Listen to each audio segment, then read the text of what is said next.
CM ಪತ್ನಿ ಪಾರ್ವತಿ ಮುಡಾ ಸೈಟ್ಗಳನ್ನ ವಾಪಸ್ ಕೊಟ್ಟ ಬೆನ್ನಲ್ಲೇ ಕೇಸರಿ ನಾಯಕರ ಹಗರಣಗಳು ಬಯಲಿಗೆ ಬರ್ತಾ ಇವೆ. ವಿಪಕ್ಷ ನಾಯಕ ಅಶೋಕ್ ವಿರುದ್ಧವೇ ಭೂ ಹಗರಣದ ಆರೋಪ ಕೇಳಿಬಂದಿದೆ. ಲೊಟ್ಟೆಗೊಲ್ಲನಹಳ್ಳಿಯಲ್ಲಿ ನಡೆದ ಹಗರಣದ ದಾಖಲೆಯನ್ನ ಕಾಂಗ್ರೆಸ್ ಬಿಡುಗಡೆ ಮಾಡಿದೆ.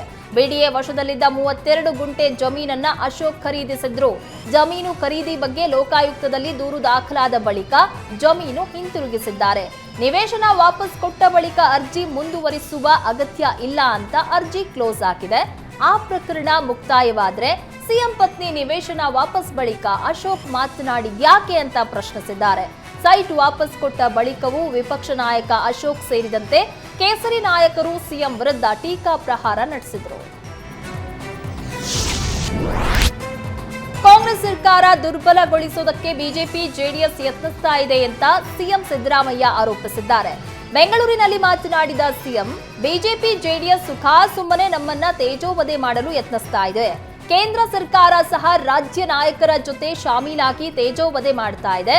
ಬಿಜೆಪಿ ಜೆಡಿಎಸ್ ಷಡ್ಯಂತ್ರವನ್ನ ಸೋಲಿಸಲು ಕಾಂಗ್ರೆಸ್ ಕಾರ್ಯಕರ್ತರು ಎಲ್ಲ ರೀತಿಯಲ್ಲಿ ತಯಾರಾಗಬೇಕು ಅಂತ ಸಿಎಂ ಕರೆ ಕೊಟ್ಟರು. ಮುಡಾ ಸಂಕಷ್ಟದಲ್ಲಿ ಸಿಲುಕಿರುವ ಸಿಎಂ ಸಿದ್ದರಾಮಯ್ಯ ಇಂದು ಎಲ್ಲಾ ನ್ಯಾಯಾಲಯಕ್ಕಿಂತ ಅತ್ಯುನ್ನತ ನ್ಯಾಯಾಲಯವೇ ಆತ್ಮಸಾಕ್ಷಿ ಎನ್ನುವ ಮೂಲಕ ಕುತೂಹಲ ಹುಟ್ಟಿಸಿದ್ದಾರೆ. ವಿಧಾನಸೌಧದಲ್ಲಿ ಗಾಂಧಿ ಜಯಂತಿ ಕಾರ್ಯಕ್ರಮದಲ್ಲಿ ಸಿಎಂ ಭಾಗಿಯಾಗಿದ್ರು. ಈ ವೇಳೆ ಮಾತನಾಡಿದ ಸಿಎಂ, ಅನೇಕರು ನ್ಯಾಯಾಲಯ ಕಾನೂನನ್ನ ಬಿಟ್ಟು ಅವರದ್ದೇ ಆದ ರೀತಿಯಲ್ಲಿ ಕೆಲಸ ಮಾಡ್ತಿದ್ದಾರೆ. ಆತ್ಮಸಾಕ್ಷಿಯ ನ್ಯಾಯಾಲಯ ಇತರೆ ಎಲ್ಲಾ ನ್ಯಾಯಾಲಯಗಳನ್ನ ಮೀರಿಸುತ್ತದೆ. ಹಾಗಾಗಿ ನಾವು ಆತ್ಮಸಾಕ್ಷಿಗೆ ಅನುಗುಣವಾಗಿ ನಡೆದುಕೊಳ್ಳಬೇಕು ಅಂತ ಸಿಎಂ ಮಾರ್ಮಿಕವಾಗಿ ನುಡಿದಿದ್ದಾರೆ. ಬಿಜೆಪಿ ನಾಯಕರು ನಮ್ಮ ತೇಜೋವಧೆ ಮಾಡ್ತಾ ಇದ್ದಾರೆ. ಬಿಜೆಪಿಯವರ ಜೊತೆ ಈಗ ಜೆಡಿಎಸ್ ಸಹ ಸೇರ್ಕೊಂಡಿದೆ. ಸರ್ಕಾರವನ್ನ ದುರ್ಬಲಗೊಳಿಸೋದಕ್ಕೆ ಯತ್ನಿಸ್ತಾ ಇದ್ದಾರೆ. ಇಂತಹ ಷಡ್ಯಂತ್ರಗಳನ್ನ ಎದುರಿಸಲು ಸಿದ್ಧರಾಗುವಂತೆ ಕಾರ್ಯಕರ್ತರಿಗೆ ಸಿಎಂ ಸಿದ್ದರಾಮಯ್ಯ ಕರೆ ನೀಡಿದರು. ಎಲ್ಲಾ ನ್ಯಾಯಾಲಯಗಳಿಗಿಂತ ಆತ್ಮಸಾಕ್ಷಿಯೇ ದೊಡ್ಡದು ಎಂಬ ಸಿಎಂ ಹೇಳಿಕೆಗೆ ಸಂಸದ ಗೋವಿಂದ ಕಾರಜೋಳ ತಿರುಗೇಟನ್ನ ಕೊಟ್ಟಿದ್ದಾರೆ. ಚಿತ್ರದುರ್ಗದಲ್ಲಿ ಮಾತನಾಡಿದ ಅವರು, ಬೇನಾಮಿ ಆಸ್ತಿ ಪಡೆದುಕೊಳ್ಳುವುದು ಆತ್ಮಸಾಕ್ಷಿಯ ಅಥವಾ ತಮ್ಮದಲ್ಲದ ಸೈಟ್ಗೆ ಪರಿಹಾರ ಕೇಳುವುದು ಆತ್ಮಸಾಕ್ಷಿಯ ಅಂತ ಸಿಎಂಗೆ ಗೋವಿಂದ ಕಾರಜೋಳ ಪ್ರಶ್ನಿಸಿದ್ದಾರೆ. ತನಿಖೆಗೆ ಕೋರ್ಟ್ ಆದೇಶ ನೀಡಿದ ದಿನವೇ ಸಿಎಂ ಸ್ಥಾನಕ್ಕೆ ರಾಜೀನಾಮೆ ನೀಡಬೇಕಿತ್ತು.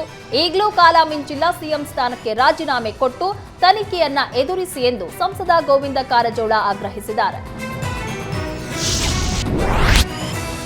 ಆತ್ಮಸಾಕ್ಷಿಗೆ ಅನುಗುಣವಾಗಿ ನಡೆಯುವೆ ಎಂಬ ಸಿಎಂ ಹೇಳಿಕೆಗೆ ಕೇಂದ್ರ ಸಚಿವ ಸೋಮಣ್ಣ ಟಾಂಗ್ ಕೊಟ್ಟಿದ್ದಾರೆ. ಚಿತ್ರದುರ್ಗದಲ್ಲಿ ಮಾತನಾಡಿದ ಸೋಮಣ್ಣ, ಆತ್ಮಸಾಕ್ಷಿಗಿಂತ ನೈತಿಕತೆ ದೊಡ್ಡದು. ಸಿಎಂ ಮೊದಲು ರಾಜೀನಾಮೆ ಕೊಟ್ಟು ತನಿಖೆಯನ್ನ ಎದುರಿಸಬೇಕು ಎಂದ್ರು. ಅಲ್ಲದೆ ಸಿಎಂ ಒಂದು ತಪ್ಪು ಮುಚ್ಚೋದಕ್ಕೆ ಹೋಗಿ 10 ತಪ್ಪನ್ನ ಮಾಡ್ತಾ ಇದ್ದಾರೆ. ತಮ್ಮ ಕಾಲ ಮೇಲೆ ತಾವೇ ಕಲ್ಲು ಹಾಕೊಳ್ತಾ ಇದ್ದಾರೆ. ಈ ಕೂಡಲೇ ಸಿದ್ದರಾಮಯ್ಯ ರಾಜೀನಾಮೆ ನೀಡಿ ತಾವು ಎಲ್ಲರಂತಲ್ಲ ಎಂಬುದನ್ನ ಸಾಬೀತುಪಡಿಸಿ ಅಂತ ಹೇಳಿದ್ರು.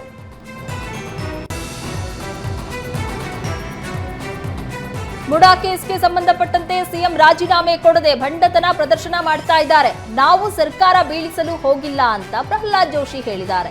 ರಾಹುಲ್, ಸೋನಿಯಾ ಎಲ್ಲರೂ ಬೇಲ್ ಮೇಲಿದ್ದಾರೆ. ಹಾಗಾಗಿ ಸಿದ್ದರಾಮಯ್ಯನವರಿಗೆ ರಾಜೀನಾಮೆ ಕೊಡಿ ಅಂತ ಕೇಳುತ್ತಿಲ್ಲ. ನಿಮಗೆ ಮರ್ಯಾದೆ ಇದ್ರೆ ರಾಜೀನಾಮೆ ಕೊಡಿ ಅಂತ ಪ್ರಹ್ಲಾದ್ ಜೋಶಿ ವಾಗ್ದಾಳಿ ನಡೆಸಿದ್ದಾರೆ. ಮುಡಾ ಪ್ರಕರಣದಲ್ಲಿ ಸಿದ್ದರಾಮಯ್ಯ ಒಂದಾದ ಮೇಲೊಂದರಂತೆ ತಪ್ಪು ಮಾಡ್ತಿದ್ದಾರೆ. ಮುಡಾ ಪ್ರಕರಣವನ್ನ ಬಿಜೆಪಿ ಕೈಗೆತ್ತಿಕೊಂಡಾಗಲೆಲ್ಲ ಸಿದ್ದರಾಮಯ್ಯ ಎಚ್ಚೆತ್ತುಕೊಳ್ಬೇಕಾಗಿತ್ತು ಅಂತ ಬಿಜೆಪಿ ರಾಜ್ಯಾಧ್ಯಕ್ಷ ಬಿವೈ ವಿಜಯೇಂದ್ರ ಹೇಳಿದ್ದಾರೆ. ಸಿದ್ದರಾಮಯ್ಯ ಹಿಂದೆಯೇ ಸೈಟ್ ವಾಪಸ್ ನೀಡಿದ್ರೆ ನಾವು ಇಷ್ಟು ಹೋರಾಟ ಮಾಡಬೇಕಾಗಿರ್ಲಿಲ್ಲ. ಆದ್ರೆ ಸಿದ್ದರಾಮಯ್ಯ ಅವರಿಗೆ ಯಾರು ಸಲಹೆ ನೀಡಿದ್ರೋ ಗೊತ್ತಿಲ್ಲ. ಬಹುಶಃ ಡಿಕೆಶಿ ಸಲಹೆಯನ್ನ ನೀಡಿರಬಹುದು.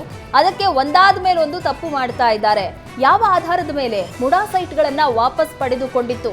ಕೋರ್ಟ್ ತೀರ್ಪಿಗೆ ಕವಡೆ ಕಾಸಿನ ಕಿಮ್ಮತ್ತಿಲ್ವಾ ಅಂತ ಬಿಜೆಪಿ ರಾಜ್ಯಾಧ್ಯಕ್ಷ ಬಿವೈ ವಿಜಯೇಂದ್ರ ವಾಗ್ದಾಳಿ ನಡೆಸಿದ್ದಾರೆ. ಸಿದ್ದರಾಮಯ್ಯ ಯಾವ ಕ್ಷಣದಲ್ಲಿ ರಾಜೀನಾಮೆ ಕೊಡುತ್ತಾರೆ ಗೊತ್ತಿಲ್ಲ. ಆದ್ರೆ ಕೊಟ್ಟೇ ಕೊಡ್ತಾರೆ ಅಂತ ಭವಿಷ್ಯ ನುಡಿದಿದ್ದಾರೆ.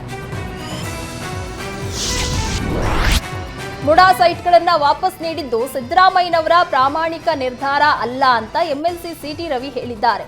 ಊರು ಕೊಳ್ಳೆ ಹೊಡೆದ ಮೇಲೆ ದಿಡ್ಡಿ ಬಾಗಿಲು ಹಾಕಿದಂತಾಗಿದೆ. ಸಿದ್ದರಾಮಯ್ಯ ಯಾರಿಗೂ ಜಗ್ಗಲ್ಲ ಬಗ್ಗಲ್ಲ ಅಂತ ಹೇಳ್ತಾ ಇದ್ರು. ದೊಡ್ಡ ವಕೀಲರನ್ನ ಕರೆಸಿ ವಾದ ಮಾಡಿದ್ರು. ಇಡಿ ಎಂಟ್ರಿ ಆದ ಮೇಲೆ ನಿವೇಶನ ವಾಪಸ್ ನೀಡಿದ್ರು. ಸಿದ್ದರಾಮಯ್ಯ ಪ್ರಾಮಾಣಿಕರಾಗಿದ್ರೆ ಮೊದಲೇ ಸೈಟ್ ವಾಪಸ್ ಕೊಡಬೇಕಿತ್ತು ಎಂದಿದ್ದಾರೆ. ಸಾವಿರಾರು ಕೋಟಿ ಅಕ್ರಮದ ಬಗ್ಗೆ ತನಿಖೆ ನಡೆಯಬೇಕು. ಯಾರ್ಯಾರು ತಪ್ಪು ಮಾಡಿದ್ದಾರೆ ಎಲ್ಲವೂ ಬಹಿರಂಗ ಆಗಬೇಕು. ಸರ್ಕಾರ ಅಕ್ರಮ ಆಸ್ತಿಯನ್ನ ಮುಟ್ಟುಗೋಲು ಹಾಕಿಕೊಳ್ಳಬೇಕು ಅಂತ ಸಿಟಿ ರವಿ ಆಗ್ರಹಿಸಿದ್ದಾರೆ. ಸಿಎಂ ಸಿದ್ದರಾಮಯ್ಯ ಲೋಕಾಯುಕ್ತ ಅಧಿಕಾರಿಗಳನ್ನ ದುರುಪಯೋಗಪಡಿಸಿಕೊಂಡಿದ್ದಾರೆ ಎಂದು ಸಿದ್ದರಾಮಯ್ಯ ವಿರುದ್ಧ ಕೇಂದ್ರ ಸಚಿವ ಎಚ್ಡಿಕೆ ಕಿಡಿಕಾರಿದ್ದಾರೆ. ಸಿದ್ದರಾಮಯ್ಯ ಮೊದಲು ಜುಜುಬಿ ನಿವೇಶನ ಎಂದಿದ್ರು, ಆಮೇಲೆ 62 ಕೋಟಿ ಬೆಲೆ ಬಾಳುವ ಆಸ್ತಿ ಎಂದಿದ್ರು. ಇವತ್ತು ಮುಡಾ ಅಧಿಕಾರಿಗೆ ಸೈಟ್ಗಳನ್ನ ವಾಪಸ್ ನೀಡಿದ್ದಾರೆ. ಮುಡಾ ಕಮಿಷನರ್ ತಮ್ಮ ಅಧಿಕಾರ ದುರುಪಯೋಗಪಡಿಸಿಕೊಂಡಿದ್ದಾರೆ. ಮೊದಲು ಮುಡಾ ಆಯುಕ್ತರನ್ನ ಬಂಧಿಸುವಂತೆ ಎಚ್ಡಿಕೆ ಆಗ್ರಹಿಸಿದ್ದಾರೆ. ಸಿದ್ದರಾಮಯ್ಯ ನನ್ನ ರಾಜಕೀಯ ಜೀವನದಲ್ಲಿ ಎಂದೂ ತಪ್ಪು ಮಾಡಿಲ್ಲ ಅಂದ್ರು.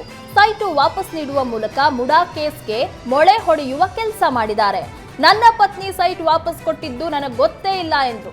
ಅಧಿಕಾರಿ ಎಲ್ಲಿಗೆ ಬಂದಿದ್ರು, ಯಾರ ಕೈಯಿಂದ ದಾಖಲೆಯನ್ನ ತೆಗೆದುಕೊಂಡು ಹೋದ್ರು ಎಲ್ಲವೂ ಗೊತ್ತಿದೆ ಅಂತ ಎಚ್ಡಿಕೆ ಹೇಳಿದ್ದಾರೆ. ತಪ್ಪು ಮಾಡಿದ್ದಕ್ಕೆ ಮುಡಾ ಸೈಟ್ ವಾಪಸ್ ನೀಡಿದ್ದಾರೆ ಅಂತ ಸಿಎಂ ಸಿದ್ದರಾಮಯ್ಯ ವಿರುದ್ಧ ಸಂಸದ ರಮೇಶ್ ಜಿಗಜಿಣಗಿ ಆಕ್ರೋಶ ವ್ಯಕ್ತಪಡಿಸಿದ್ದಾರೆ. ಸಿದ್ದರಾಮಯ್ಯ ಕೆಸರಲ್ಲಿ ಸಿಲುಕಿ ಒದ್ದಾಡ್ತಾ ಇದ್ದಾರೆ, ಇಂಥ ಸಮಯದಲ್ಲಿ ಅವರನ್ನ ಯಾರು ಬದುಕಿಸ್ತಾರೆ ಎಂದಿದ್ದು. ರಾಮಕೃಷ್ಣ ಹೆಗಡೆಯವರಂತೆ ಸಿದ್ದರಾಮಯ್ಯ ರಾಜೀನಾಮೆ ನೀಡಲಿ ಅಂತ ಆಗ್ರಹಿಸಿದ್ದಾರೆ. ಸಿದ್ದರಾಮಯ್ಯ ಸಲಹೆ ನೀಡಿದ್ದಕ್ಕೆ ಅವರ ಪತ್ನಿ ಸೈಟ್ ವಾಪಸ್ ನೀಡಿದ್ದಾರೆ. ಇದೊಂದು ನಾಟಕ ಅಂತ ರಮೇಶ್ ಜಿಗಜಿಣಗಿ ಹೇಳಿದ್ದಾರೆ. ಮುಡಾ ಸಂಕಷ್ಟದಲ್ಲಿ ಸಿಲುಕಿದ ಸಿಎಂ ಸಿದ್ದರಾಮಯ್ಯ ರಾಜೀನಾಮೆ ನೀಡುವಂತೆ ವಿಪಕ್ಷಗಳು ಪಟ್ಟು ಹಿಡಿದಿವೆ. ಇದರ ನಡುವೆ ಇಂದು ಸಚಿವ ಸತೀಶ್ ಜಾರಕಿಹೊಳಿ ಮುಡಾ ಕೇಸ್ನಲ್ಲಿ ಲೋಕಾಯುಕ್ತ ಪೊಲೀಸರು ನೀಡುವ ವರದಿ ಮೇಲೆ ಸಿಎಂ ರಾಜಕೀಯ ಭವಿಷ್ಯ ನಿರ್ಧಾರ ಆಗಲಿದೆ ಎನ್ನುವ ಮೂಲಕ ಅಚ್ಚರಿ ಮೂಡಿಸಿದ್ದಾರೆ. ಮುಡಾ ಕೇಸ್ಗೆ ಇಡಿ ಎಂಟ್ರಿ ಕೊಟ್ಟಿದ್ದು ಒಳ್ಳೆಯದೇ ಆಯಿತು. ಇಡಿ ಆದರೂ ಕಾನೂನಾತ್ಮಕವಾಗಿ ತನಿಖೆ ಮಾಡಬೇಕಾಗತ್ತೆ. ವಿರೋಧ ಪಕ್ಷ ಹೇಳಿದಂತೆ ಕೇಳೋದಕ್ಕಾಗಲ್ಲ. ತನಿಖೆ ಬಳಿಕ ಲೋಕಾಯುಕ್ತ ಕೋರ್ಟ್ಗೆ ವರದಿ ಸಲ್ಲಿಸಲಿದೆ. ಕೋರ್ಟ್ನಲ್ಲಿ ಯಾರು ತಪ್ಪಿತಸ್ಥರು ಅನ್ನೋದು ನಿರ್ಧಾರ ಆಗತ್ತೆ ಅಂತ ಸಚಿವ ಸತೀಶ್ ಜಾರಕಿಹೊಳಿ ಹೇಳಿದ್ದಾರೆ. ಯಾವ ಕೋರ್ಟ್ ಸಹ ಸಿಎಂ ರಾಜೀನಾಮೆ ನೀಡಲಿ ಅಂತ ಹೇಳಿಲ್ಲ. ಸಿಎಂ ಪತ್ನಿ ಪಾರ್ವತಿ ಸ್ವಇಚ್ಛೆಯಿಂದ 14 ಸೈಟ್ ಅನ್ನ ವಾಪಸ್ ನೀಡಿದ್ದಾರೆ. ವಿಪಕ್ಷಗಳ ಆರೋಪಗಳನ್ನ ಧೈರ್ಯವಾಗಿ ಎದುರಿಸುತ್ತೇವೆ ಅಂತ ಸಚಿವ ಭೈರತಿ ಸುರೇಶ್ ಹೇಳಿದ್ದಾರೆ. ಇಡಿ ನೋಟಿಸ್ ನೀಡುವ ಮೊದಲೇ ಸೈಟ್ ವಾಪಸ್ ನೀಡಲಾಗಿದೆ. ಕಾನೂನು ಹೋರಾಟದ ಮೂಲಕವೇ ನಮಗೆ ಜಯ ಸಿಗಲಿದೆ ಅಂತ ಭೈರತಿ ಸುರೇಶ್ ಹೇಳಿದ್ದಾರೆ. ಇನ್ನು ಸಿದ್ದರಾಮಯ್ಯ ಯೂಟರ್ನ್ ಹೊಡೆದಿದ್ದಾರೆ ಎಂದಿದ್ದ ಎಚ್ಡಿಕೆಗೂ ಭೈರತಿ ಸುರೇಶ್ ತಿರುಗೇಟನ್ನ ನೀಡಿದ್ದು, ಇಡೀ ಪ್ರಕರಣ ಅವರ ಪತ್ನಿಗೆ ಸಂಬಂಧಿಸಿದ್ದು. ಸಿದ್ದರಾಮಯ್ಯ ಹೆಸರಲ್ಲಿ ಯಾವುದೇ ಸೈಟ್ ಇಲ್ಲ. ಸಿದ್ದರಾಮಯ್ಯ ಪತ್ನಿ ಸೈಟ್ ವಾಪಸ್ ನೀಡಲು ಸರ್ವ ಸ್ವತಂತ್ರರು. ಇದರಲ್ಲಿ ಸಿದ್ದರಾಮಯ್ಯ ಪಾತ್ರ ಇಲ್ಲ ಅಂತ ಭೈರತಿ ಸುರೇಶ್ ಸಿಎಂ ಸಿದ್ದರಾಮಯ್ಯ ಅವರನ್ನ ಸಮರ್ಥಿಸಿಕೊಂಡಿದ್ದಾರೆ. ಮುಡಾಗೆ ಸೈಟ್ ವಾಪಸ್ ನೀಡಿದ ವಿಷಯವನ್ನೇ ಮುಂದಿಟ್ಟುಕೊಂಡು ವಿಪಕ್ಷಗಳು ಸಿದ್ದರಾಮಯ್ಯ ವಿರುದ್ಧ ಚಾಟಿ ಬೀಸ್ತಾ ಇವೆ. ಇದಕ್ಕೆ ಸಿಎಂ ಪತ್ನಿ ಸೈಟ್ ವಾಪಸ್ ಕೊಟ್ಟರೆ ತಪ್ಪೇನು ಅಂತ ಸಚಿವ ಸಂತೋಷ್ ಲಾಡ್ ಪ್ರಶ್ನಿಸಿದ್ದಾರೆ. ಸಿಎಂ ತಮ್ಮ ಮರ್ಯಾದೆಗೋಸ್ಕರ ಸೈಟ್ ವಾಪಸ್ ನೀಡಿದ್ದಾರೆ. ಇದನ್ನ ಯೂಟರ್ನ್ ಅಂತ ಹೇಳೋದು ಸರಿಯಲ್ಲ. ಬೊಮ್ಮಾಯಿ ಸರ್ಕಾರ ಇದ್ದಾಗ ಮುಡಾ ಸೈಟ್ ಹಂಚಿಕೆ ಆಗಿದೆ. ಈಗ ಸೈಟ್ ವಾಪಸ್ ನೀಡಿದ್ದಾರೆ. ಯಾವಾಗ್ಲಾದ್ರೂ ಸೈಟ್ ವಾಪಸ್ ನೀಡ್ತೇವೆ, ವಾಪಸ್ ಕೊಡಬಾರ್ದು ಅಂತ ರೂಲ್ಸ್ ಇದೆಯಾ ಅಂತ ಸಂತೋಷ್ ಲಾಡ್ ಪ್ರಶ್ನಿಸಿದ್ದಾರೆ. ಸಿಎಂ ರಾಜೀನಾಮೆಗೆ ಒತ್ತಾಯಿಸಿದ ವಿಪಕ್ಷಗಳಿಗೆ ಸಚಿವ ಚಲುವರಾಯಸ್ವಾಮಿ ತಿರುಗೇಟನ್ನ ನೀಡಿದ್ದಾರೆ. ವಿರೋಧ ಪಕ್ಷದವರು ಅವರ ತಟ್ಟೆಯಲ್ಲಿ ಹೆಗ್ಗಣ ಬಿದ್ರು ಪಕ್ಕದ ತಟ್ಟೆ ನೋಡ್ತಾರೆ. ಮುಡಾದಲ್ಲಿ ನೂರಾರು ಜನ ಫಲಾನುಭವಿಗಳಿದ್ದಾರೆ. ಬಿಜೆಪಿ ಜೆಡಿಎಸ್ ಎಲ್ಲ ಪಕ್ಷದವರು ಸರ್ಕಾರದ ಅನುಮೋದನೆ ಇಲ್ಲದೆ ಅನಧಿಕೃತವಾಗಿ ಸೈಟ್ ಮಾಡಿದ್ದಾರೆ. ತನಿಖೆ ಬಳಿಕ ಎಲ್ಲಾ ಸತ್ಯ ಹೊರಗೆ ಬರುತ್ತೆ. ಸಿದ್ದರಾಮಯ್ಯ ಪತ್ನಿಗೆ ಅವರ ಅಣ್ಣ ಜಮೀನನ್ನ ನೀಡಿದ್ರು. ಇದಕ್ಕೆ ಕಾನೂನುಬದ್ಧವಾಗಿ ಬದಲಿ ಜಾಗವನ್ನ ಕೇಳಿದ್ರು. ಒಂದು ವೇಳೆ ತಪ್ಪಾಗಿದ್ದರೆ ಕೊಟ್ಟವರ ತಪ್ಪಾಗುತ್ತೆ ವಿನಃ ತೆಗೆದುಕೊಂಡವರದ್ದಲ್ಲ ಅಂತ ಚಲುವರಾಯಸ್ವಾಮಿ ಹೇಳಿದರು. ಮುಡಾ ಹಗರಣದಲ್ಲಿ ಸಿಎಂ ಸಿದ್ದರಾಮಯ್ಯ ಪಾತ್ರ ಎಲ್ಲಿಯೂ ಇಲ್ಲ ಎಂದು ಸಚಿವ ಪ್ರಿಯಾಂಕ್ ಖರ್ಗೆ ಮತ್ತೊಮ್ಮೆ ಪುನರುಚ್ಚರಿಸಿದ್ದಾರೆ. ಕುಟುಂಬದ ಘನತೆ ಗೌರವ ಮುಖ್ಯ ಎಂದು ಈಗಾಗಲೇ ಸಿಎಂ ಪತ್ನಿ ಪಾರ್ವತಿ ಅವರು ಸೈಟ್ ಅನ್ನ ವಾಪಸ್ ಕೊಟ್ಟಿದ್ದಾರೆ. ಆದರೂ ಬಿಜೆಪಿಯವರು ರಾಜಕೀಯ ಮಾತ್ರ ಬಿಡ್ತಾ ಇಲ್ಲ ಅಂತ ಕಿಡಿಕಾರಿದ್ರು. ಬಿಜೆಪಿಯವರೇ ರಾಜಭವನವನ್ನ ದುರುಪಯೋಗ ಮಾಡಿಕೊಂಡಿದ್ದಾರೆ ಅಂತ ಆರೋಪಿಸಿದ್ರು. ಬಿಜೆಪಿಯವರ ಮೇಲೆ ದೂರು ಕೊಟ್ಟರೂ ಅವರ ಮೇಲೆ ಕ್ರಮ ಆಗಿಲ್ಲ ಅಂತ ಕಿಡಿಕಾರಿದ್ರು.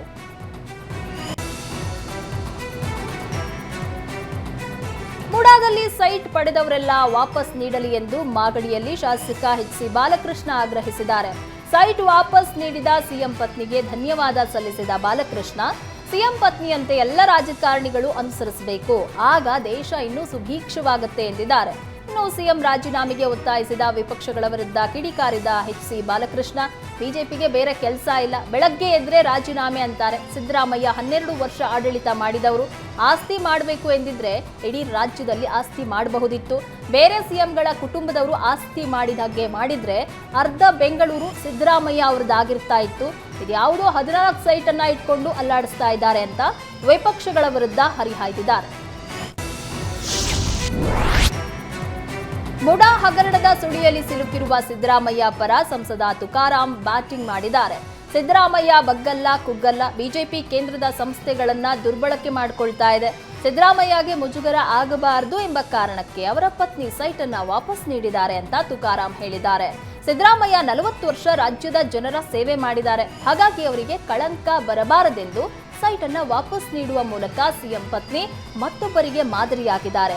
ಪ್ರಾಮಾಣಿಕ ರಾಜಕೀಯ ಮಾಡ್ತಿರೋ ಸಿದ್ದರಾಮಯ್ಯ ವಿರೋಧಿಗಳಿಗೆ ತಕ್ಕ ಉತ್ತರ ನೀಡ್ತಾರೆ ಅಂತ ಸಂಸದ ತುಕಾರಾಂ ಸಿಎಂ ಪರ ಬ್ಯಾಟ್ ಬೀಸಿದ್ದಾರೆ.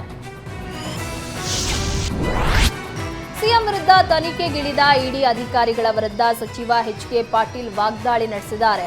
ರಾಜಭವನ ರಾಜಕೀಯಕ್ಕೆ ದುರ್ಬಳಕೆಯನ್ನ ಆಗ್ತಾ ಇದೆ, ಇಡಿ ಅಧಿಕಾರಿಗಳು ರಾಜಕೀಯ ಮಾಡ್ತಿದ್ದಾರೆ ಅಂತ ಆರೋಪಿಸಿದ್ದಾರೆ. ಸಿಎಂ ವಿರುದ್ಧ ಇಡಿ ಸುಮೋಟೋ ಕೇಸ್ ದಾಖಲಿಸಿದೆ. ಪ್ರಕರಣ ನಡೆದಾಗ ಮನಿ ಲಾಂಡರಿಂಗ್ ಕಾನೂನು ಇರಲಿಲ್ಲ, ಕಾನೂನೇ ಇಲ್ಲದಿದ್ದ ಮೇಲೆ ಹೇಗೆ ಸುಮೋಟೋ ಕೇಸನ್ನ ದಾಖಲಿಸುತ್ತಾರೆ ಅಂತ ಎಚ್.ಕೆ. ಪಾಟೀಲ್ ಪ್ರಶ್ನಿಸಿದ್ದಾರೆ. ಅಂದಿನ ಕಾನೂನನ್ನ ಈಗ ಅನ್ವಯಿಸುತ್ತಾರೆ ಅಂದ್ರೆ ಇಡಿ ಅಪರಾಧ ಮಾಡಿದಂತೆ. ಇಡಿ ವಿರುದ್ಧ ಕಾನೂನು ಹೋರಾಟವನ್ನ ಮುಂದುವರಿಸ್ತೀವಿ ಅಂತ ಎಚ್.ಕೆ. ಪಾಟೀಲ್ ಹೇಳಿದ್ದಾರೆ. ಮುಡಾ ಪ್ರಕರಣದಲ್ಲಿ ಸಿಎಂ ವಿರುದ್ಧ ದೂರು ನೀಡಿದ್ದ ಸಾಮಾಜಿಕ ಹೋರಾಟಗಾರ ಸ್ನೇಹಮಯಿ ಕೃಷ್ಣಗೆ ಸಂಕಷ್ಟ ಶುರುವಾಗಿದೆ. ಚೆಕ್ ಬೌನ್ಸ್ ಪ್ರಕರಣ ಸಂಬಂಧ ಸಾಮಾಜಿಕ ಹೋರಾಟಗಾರ ಸ್ನೇಹಮಯಿ ಕೃಷ್ಣ ವಿರುದ್ಧ ಜಾಮೀನು ರಹಿತ ಬಂಧನ ವಾರೆಂಟ್ ಹೊರಡಿಸಲಾಗಿದೆ.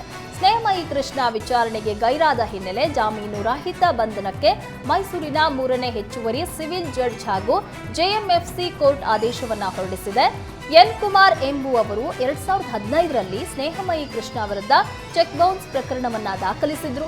ನಿನ್ನೆ ವಿಚಾರಣೆಗೆ ದಿನಾಂಕವನ್ನ ನಿಗದಿಪಡಿಸಲಾಗಿತ್ತು.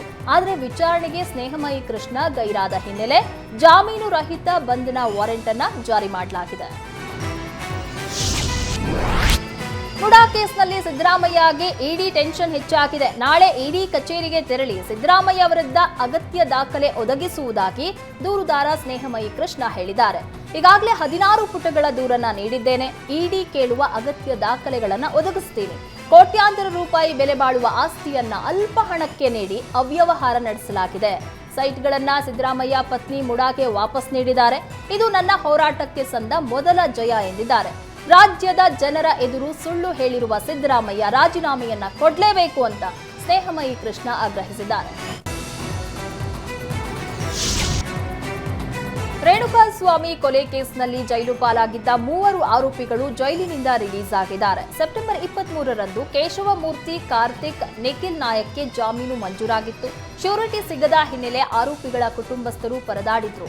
ಈಗ ಶ್ಯೂರಿಟಿ ಸಿಕ್ಕ ಹಿನ್ನೆಲೆ ಜಾಮೀನು ಸಿಕ್ಕ 10 ದಿನದ ಬಳಿಕ 3 ಆರೋಪಿಗಳು ತುಮಕೂರು ಜೈಲಿನಿಂದ ರಿಲೀಸ್ ಆಗಿದ್ದಾರೆ. ಜೈಲಿನಿಂದ ಹೊರ ಬರ್ತಾ ಇದ್ದಂತೆ ಕೇಶವಮೂರ್ತಿ, ಕಾರ್ತಿಕ್ ಮತ್ತು ನಿಖಿಲ್ ನಟ ದರ್ಶನ್ ವಿರುದ್ಧ ಬೇಸರ ಹೊರ ಹಾಕಿದ್ರು. ಶ್ಯೂರಿಟಿ ನೀಡಲು ಪ್ರಾಬ್ಲಮ್ ಆಗಿದ್ರಿಂದ ರಿಲೀಸ್ ಲೇಟ್ ಆಯಿತು. ದರ್ಶನ್ ಕಡೆಯವರು ಯಾರೂ ನಮ್ಮ ಸಹಾಯಕ್ಕೆ ಬರಲಿಲ್ಲ, ನಮ್ಮ ಮನೆಯವರೇ ಬಿಡಿಸಿದ್ದಾರೆ ಅಂತ ಹೇಳಿದ್ದಾರೆ. ಧಾರವಾಡದಲ್ಲಿ ರಾಷ್ಟ್ರಧ್ವಜಕ್ಕೆ ಕಿಡಿಗೇಡಿಗಳು ಅಪಮಾನ ಮಾಡಿದ್ದಾರೆ. ರಾಷ್ಟ್ರಧ್ವಜವನ್ನ ಕೆಳಗೆ ಹಾಕಿ ಟಿಪ್ಪು ಸುಲ್ತಾನ್ ಭಾವಚಿತ್ರ ಇರುವ ಧ್ವಜವನ್ನ ಹಾರಿಸಿದ್ದಾರೆ. ಧಾರವಾಡದ ಟಿಪ್ಪು ಸರ್ಕಲ್ನಲ್ಲಿ ಈ ಘಟನೆ ನಡೆದಿದೆ. ಇನ್ನು ವಿಷಯ ತಿಳಿದು ಘಟನಾ ಸ್ಥಳಕ್ಕೆ ಪೊಲೀಸರು ಭೇಟಿ ನೀಡಿ ಪರಿಶೀಲನೆ ನಡೆಸಿದ್ದಾರೆ. ಹುಬ್ಬಳ್ಳಿಯಲ್ಲಿ ಯುವತಿಗೆ ಅವಾಚ್ಯ ಶಬ್ದಗಳಿಂದ ನಿಂದಿಸಿದ್ದ ಮಖದೂಮ್ ಹುಸೇನ್ ನನ್ನ ಪೊಲೀಸರು ಬಂಧಿಸಿದ್ದಾರೆ. ಹುಬ್ಬಳ್ಳಿಯ ಬೈರಿದೇವರಕೊಪ್ಪದ ಸನಾ ಕಾಲೇಜು ಬಳಿ ಯುವತಿಯನ್ನ ನಿಂದಿಸಿದ್ದ ವಿಡಿಯೋ ಸಾಮಾಜಿಕ ಜಾಲತಾಣದಲ್ಲಿ ವೈರಲ್ ಆಗಿತ್ತು. ಈ ಘಟನೆಗೆ ಸಂಬಂಧಿಸಿದಂತೆ ಎಪಿಎಂಸಿ ನವನಗರ ಪೊಲೀಸ್ ಠಾಣೆಯಲ್ಲಿ ಪ್ರಕರಣ ದಾಖಲಾಗಿತ್ತು. ಸದ್ಯ ಆರೋಪಿಯನ್ನ ಪೊಲೀಸರು ಬಂಧಿಸಿದ್ದಾರೆ.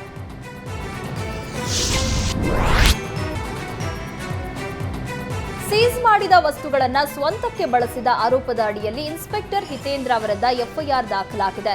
ಇನ್ಸ್ಪೆಕ್ಟರ್ ಹಿತೇಂದ್ರ ಈ ಹಿಂದೆ ಜೆಪಿ ನಗರ ಠಾಣೆಯಲ್ಲಿ ಕಾರ್ಯನಿರ್ವಹಿಸ್ತಾ ಇದ್ರು. ಈ ವೇಳೆ ಸೀಸ್ ಮಾಡಿದ ಮಾಲುಗಳನ್ನು ತಮ್ಮ ಸ್ವಂತಕ್ಕೆ ಬಳಸಿದ್ದಾರೆ ಎಂದು ಆರೋಪಿಸಲಾಗಿದೆ. ಜೆಪಿ ನಗರದ ಹಾಲಿ ಇನ್ಸ್ಪೆಕ್ಟರ್ ರಾಧಾಕೃಷ್ಣ ಅವರ ದೂರಿನ ಅಡಿಯಲ್ಲಿ ಎಫ್ಐಆರ್ ದಾಖಲು ಮಾಡಲಾಗಿದೆ. ಈ ಹಿಂದೆ ಬ್ಯಾಟರಾಯನಪುರ ಇನ್ಸ್ಪೆಕ್ಟರ್ ಆಗಿದ್ದ ಶಂಕರ್ ನಾಯಕ್ ವಿರುದ್ಧವೂ ಇದೇ ರೀತಿ ದೂರು ದಾಖಲಾಗಿತ್ತು. ಪ್ರಿಯಕರನ ಜೊತೆಗೆ ಸೇರಿ ಗಂಡನನ್ನೇ ಕೊಂದಿರುವ ಘಟನೆ ಹಾವೇರಿ ಜಿಲ್ಲೆ ಹಿರೇಕೆರೂರು ತಾಲೂಕು ಚಿಕ್ಕೇರೂರು ಗ್ರಾಮದಲ್ಲಿ ನಡೆದಿದೆ. ಪ್ರಿಯಕರ ಜಾಫರ್ ಜೊತೆ ಸೇರಿ ಸಲ್ಮಾ ಎಂಬಾಕೆ ತನ್ನ ಗಂಡ ಸಾದಿಕ್ ಮತ್ತು ನನ್ನ ಕೊಂದಿದ್ದಾಳೆ. ಕಳೆದ ಸೆಪ್ಟೆಂಬರ್ 25ರಂದು ರಾತ್ರಿ ಮಲಗಿದ್ದಾಗ ಸಾದಿಕ್ ಕುತ್ತಿಗೆಗೆ ಹಗ್ಗ ಬಿಗಿದು ತಲೆ ದಿಂಬು ಮುಖಕ್ಕೆ ಒತ್ತಿ ಉಸಿರುಗಟ್ಟಿಸಿ ಕೊಲೆ ಮಾಡಿದಾಳೆ. ಬಳಿಕ ಸಾದಿಕ್ ಬಾತ್ರೂಂನಲ್ಲಿ ಕಾಲು ಜಾರಿ ಬಿದ್ದು ಸತ್ತ ಎಂದು ಕತೆ ಕಟ್ಟಿದ್ಲು. ಪ್ರಕರಣ ದಾಖಲಿಸಿಕೊಂಡ ಪೊಲೀಸರು ಸಲ್ಮಾಳ ಕಳ್ಳಾಟವನ್ನ ಬಯಲಿಗೆಳೆದಿದ್ದಾರೆ. ಬಾಡಿಗೆದಾರನೇ ಮನೆ ಒಡತಿಯನ್ನ ಕೊಲೆಗೈದ ಪ್ರಕರಣ ಸಂಬಂಧ ಅಂತ್ಯ ಸಂಸ್ಕಾರ ಮಾಡಿದ್ದ ಶವವನ್ನ ಹೊರತೆಗೆದು ಪೋಸ್ಟ್ ಮಾರ್ಟಂ ಮಾಡಲಾಗಿದೆ. ಸೆಪ್ಟೆಂಬರ್ 21ರಂದು ರಾಯಚೂರು ಜಿಲ್ಲೆಯ ಅತ್ತನೂರು ಗ್ರಾಮದಲ್ಲಿ 63 ವರ್ಷದ ಶೋಭಾ ಎಂಬುವವರನ್ನ ಬಾಡಿಗೆದಾರನೇ ಹತ್ಯೆ ಮಾಡಿದ್ದ. ಸಹಜ ಸಾವು ಎಂದುಕೊಂಡು ಕುಟುಂಬಸ್ಥರು ಶೋಭಾ ಅವರ ಅಂತ್ಯಕ್ರಿಯೆಯನ್ನು ನಡೆಸಿದ್ರು. ಬಳಿಕ ಇದು ಸಹಜ ಸಾವಲ್ಲ, ಕೊಲೆ ಎಂಬ ಸತ್ಯ ಬಯಲಾಗಿದ್ದು ಆರೋಪಿ ಶಿವಸ್ವಾಮಿಯನ್ನ ಪೊಲೀಸರು ಬಂಧಿಸಿದ್ರು. ಈಗ ಅಂತ್ಯ ಸಂಸ್ಕಾರ ಮಾಡಿದ್ದ ಶವವನ್ನ ಹೊರತೆಗೆದು ಪೋಸ್ಟ್ ಮಾರ್ಟಂ ಮಾಡಲಾಗಿದೆ. ಜಾಸ್ತಿ ಬಾಡಿಗೆ ಹಣ ಕೊಡೋದಕ್ಕೆ ಆಗಲ್ಲ ಎಂದ ಯುವತಿಗೆ ಆಟೋ ಚಾಲಕನೊಬ್ಬ ಅವಾಚ್ಯ ಶಬ್ದಗಳಿಂದ ನಿಂದಿಸಿದ್ದಾನೆ. ಸಿಲ್ಕ್ ಬೋರ್ಡ್ಗೆ ಹೋಗಬೇಕು, ಬರ್ತೀರಾ ಎಂದು ಕೇಳಿದ ಯುವತಿ ಬಳಿ ಆಟೋ ಚಾಲಕ ಹೆಚ್ಚು ಹಣ ಕೇಳಿದ್ದಾನೆ. ಹೆಚ್ಚು ಹಣ ಕೊಡೋದಕ್ಕೆ ಆಗಲ್ಲ ಎಂದಿದ್ದಕ್ಕೆ ಸಿಲ್ಕ್ ಬೋರ್ಡ್ ಏನು ಇಲ್ಲೇ ಇದೆಯಾ ಅಂತ ಅವಾಚ್ಯ ಶಬ್ದಗಳಿಂದ ಬೈದು ಹೋಗಿದ್ದಾನೆ. ಯುವತಿ ಆಟೋ ಚಾಲಕನ ವಿಡಿಯೋ ಮಾಡಿ ಪೊಲೀಸರಿಗೆ ಟ್ಯಾಗ್ ಮಾಡಿ ಆತನ ವಿರುದ್ಧ ಕ್ರಮ ಕೈಗೊಳ್ಳುವಂತೆ ಆಗ್ರಹಿಸಿದ್ದಾರೆ. ಘಟನೆ ನಡೆದ ಸ್ಥಳದ ಬಗ್ಗೆ ನಿಖರ ಮಾಹಿತಿ ನೀಡುವಂತೆ ಪೊಲೀಸರು ಯುವತಿ ಬಳಿ ಮಾಹಿತಿ ಕೇಳಿದ್ದಾರೆ. ನಾಳೆ 402 ಪಿಎಸ್ಐ ಹುದ್ದೆಗಳ ನೇಮಕಾತಿಗೆ ಪರೀಕ್ಷೆ ನಡೆಯಲಿದ್ದು ಪರೀಕ್ಷಾ ಕೇಂದ್ರಗಳ ಮೇಲೆ ಹದ್ದಿನ ಕಣ್ಣಿಡಲಾಗಿದೆ. ಯಾವುದೇ ಅಕ್ರಮ ನಡೆಯದಂತೆ ತಡೆ ಹಿಡಿಯೋದಕ್ಕೆ ವೆಬ್ಕಾಸ್ಟಿಂಗ್ ಜಾಮರ್ ಅಳವಡಿಸಲಾಗಿದೆ. ಬೆಂಗಳೂರು, ವಿಜಯಪುರ, ಶಿವಮೊಗ್ಗ, ಕಲಬುರಗಿ, ಧಾರವಾಡ ಮತ್ತು ದಾವಣಗೆರೆ ನಗರದ ಒಟ್ಟು 163 ಕೇಂದ್ರಗಳಲ್ಲಿ ಪರೀಕ್ಷೆ ನಡೆಯಲಿದೆ.